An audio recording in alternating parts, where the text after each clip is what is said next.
Good morning guys. Tayo ngayon magluto tayo ng pating.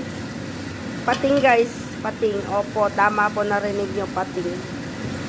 Ito po ay bawang at sibuyas, mantika. At ito na po yung ating pating.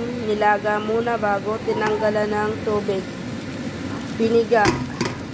Yung pigang-piga guys. Yung parang kung may galit ka sa mga tao, diyan mo idaan.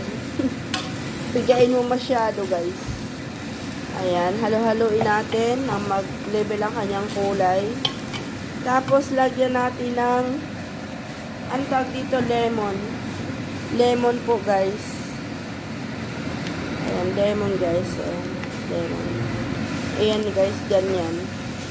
Just halo-haloin lang natin. Tapos lalagyan natin siya ng asin, ginomoto, and asparagus at saka shibit na dinurog na ano guys, na hiniwa-hiwa. Ayan na guys.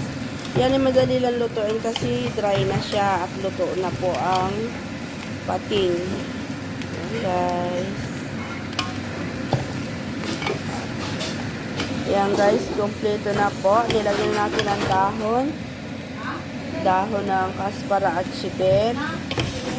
Tapos, lagyan din natin ng jarpa po ito guys. And ghee. Dinagdagan natin guys ng mantika. Haluin natin at takpan guys. Ayan guys. Ayan guys, tapos na ang ating pating. Thank you for watching guys.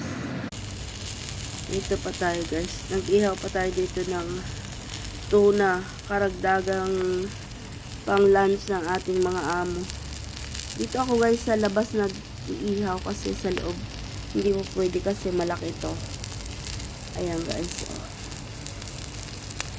Nabutas yung kanyang ano tiyan. Ayan guys. Hindi pa siya mabaliktad kasi nga dumikit. Dumikit guys yung kanyang balat. Malamig pa yata ang kalan. Kaya pagpatuloy lang natin ang pag-ihaw. Kabilang side lang yung guys, yung ano isda ay ano siya, nalulungkot. Siyempre nainitan siya guys. Kawawa naman. Buti na lang hindi ako naging isda.